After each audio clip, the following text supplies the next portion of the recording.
At yun na nga mga kabalikat, so umagang umaga at nadali nga agad tayo dito ng double booking dahil nag-book si ma'am kay Joyride at saka kay Angkas. Double book si ma'am? Nauna po kasi siyang naano ko.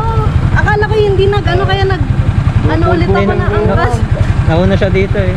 Ah? Nauna din po kasi siya dumating. Sige po, sa kanya na lang, pakansin na lang yung akin. Sorry kuya.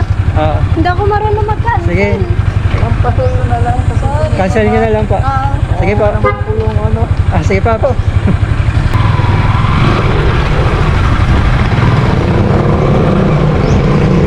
Okay yun guys. Double booking. Nadali tayo.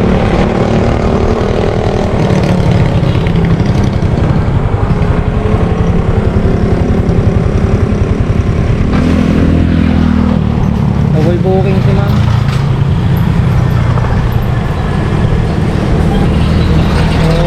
Nag-book siya ng nag-book siya ng Angkas at saka Joyride.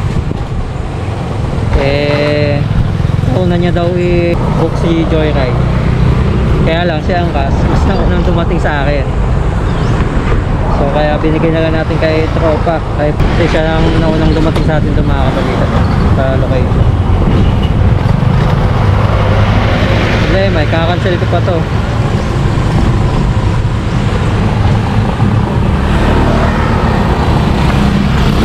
Ano kaya makancel?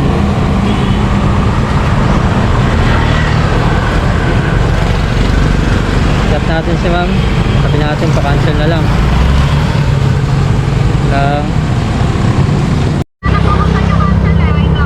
Sige ma'am, pa-cancel na lang po ma'am para may pumasok na booking. Okay, thank you. Sige po ma'am, salamat po.